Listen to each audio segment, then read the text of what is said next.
झारखंड विधानसभा का चुनाव होने में महज कुछ ही महीने बचे हुए हैं।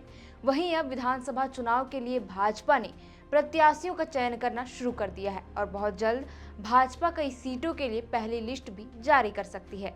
बता दें कि लोकसभा चुनाव खत्म होते ही भाजपा के नेता पूरे दमखम के साथ विधानसभा की तैयारियों में जुट गए हैं। शनिवार को एक और जहां भाजपा के दिग्गज नेता केंद्रीय मंत्री अमित शाह ने चुनावी शंखनाद कर दिया। बता दें कि धुर्वा स्थित प्रभात तारा मैदान में अमित शाह ने शनिवार को कार्य समिति की बैठक कर भाजपा नेता व कार्यकर्ताओं को जीत का मूल मंत्र दिया और चुनाव की तैयारियों में जुट जाने को कहा। इसके अलावा भाजपा कार्य समिति की बैठक में अमित शाह ने स्पष्ट कर दिया कि पीएम मोदी के चेहरे पर ही भाजपा आगामी विधानसभा का चुनाव लड़ेगी। अगर पीएम मोदी के चेहरे पर ही भाजपा झारखंड विधानसभा का चुनाव लड़ती है तो क्या भाजपा खोई हुई सत्ता वापस हासिल कर पाएगी? क्या भाजपा इस बार विधानसभा चुनाव में 28 एसटी सीटों पर जीत दर्ज कर पाएगी? क्योंकि हाल में हुए लोकसभा चुनाव में भाजपा ने मोदी के चेहरे पर ही चुनाव लड़ा था, लेकिन झारखंड में भाजपा को 5 एसटी सीटों पर हार का सामना करना पड़ा। लोकसभा चुनाव से पहले जिस तरह से भाजपा ने सबसे पहले अपने प्रत्याशियों की लिस्ट जारी की थी, ठीक वैसे ही आगामी झारखंड विधानसभा चुनाव की घोषणा से पहले भाजपा अपने उम्मीदवारों का चयन कर पहली लिस्ट जारी करने की जुगत में है। बहरहाल मुद्दे में आते हैं। झारखंड विधानसभा चुनाव के लिए भाजपा ने अब प्रत्याशियों के चयन का काम शुरू कर दिया है।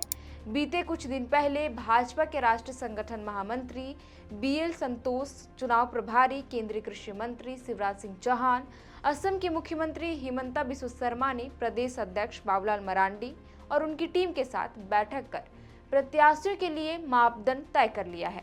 बता दें कि पिछले महीने यानी जून में असम के मुख्यमंत्री व प्रदेश चुनाव सह प्रभारी हिमंता बिस्वा शर्मा ने झारखंड दौरे से पहले पार्टी के नेताओं को सभी सीटों पर संभावित प्रत्याशियों का पैनल तैयार करने के लिए कह दिया था, जिसमें प्रत्याशियों के नाम तय करते हुए उनकी सक्रियता, जनता में उनकी छवि और लोकसभा चुनाव में विधानसभा क्षेत्र में नेताओं के काम का भी आकलन किया जा रहा था। इन सभी चीजों को देखते हुए उनका नाम संभावित प्रत्याशियों के पैनल में शामिल करने की बात कही गई थी। इसके बाद पार्टी ने लोकसभा चुनाव से पहले ही विधानसभा स्तर तक पूर्णकालिक विस्तारकों की टीम उतार दी है। विस्तारक मतलब आसान भाषा में कहे तो जिन्हें चुनाव के दृष्टिकोण से पार्टी निचले स्तर पर मजबूत से विस्तार करने के लिए इन्हें मुख्य दायित्व देती है। इसके लिए समर्पित लोगों को तैयार किया जाता है। उन्हें सांगठनिक रूप से पार्टी की जड़ को मजबूत करने का दायित्व सौंपा जाता है। बहरहाल अब ये विस्तारक मंडल अध्यक्ष और उनकी टीम से प्रत्याशी के लिए फीडबैक लेंगे और उससे प्रदेश संगठन महामंत्री को अवगत कराएंगे। इतना ही नहीं, पार्टी ने इसके अलावा क्षेत्र में टिकट चाहने वाले नेताओं की उपलब्धता और सक्रियता की जानकारी के लिए सर्वे भी करा रखा है। बता दें कि लोकसभा चुनाव की तरह पार्टी रायशुमारी जैसे प्रयोग के जरिए भी प्रत्याशियों की जानकारी लेगी। इसके बाद प्रत्येक विधानसभा क्षेत्र से 3 प्रत्याशियों का पैनल तैयार किया जाएगा। मालूम हो कि भाजपा प्रदेश अध्यक्ष बाबूलाल मरांडी, पूर्व केंद्रीय मंत्री अर्जुन मुंडा, सीपी सिंह, गीता कोड़ा, समीर उरांव, सुनील सोरेन और ताला मरांडी जैसे बड़े नामों पर भी पार्टी ने चर्चा की है। वहीं संगठन महामंत्री बीएल संतोष ने बड़े नेताओं के नाम जल्द ही घोषित किए जाने की बात कही है।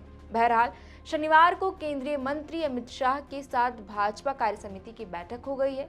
अब बहुत संभावना है कि एक हफ्ते के बाद भाजपा 40 विधानसभा सीटों पर प्रत्याशी की घोषणा कर सकती है। बता दें कि पिछले बार के विधानसभा चुनाव में भाजपा ने पहली लिस्ट में 52 सीटों पर प्रत्याशियों की घोषणा की थी। इस खबर पर आपकी क्या राय है, हमें कमेंट कर जरूर बताएं। फिलहाल के लिए इस वीडियो में इतना ही। आप देख रहे थे दी फोर्थ पिलर। मेरा नाम है शारतन। बहुत बहुत शुक्रिया।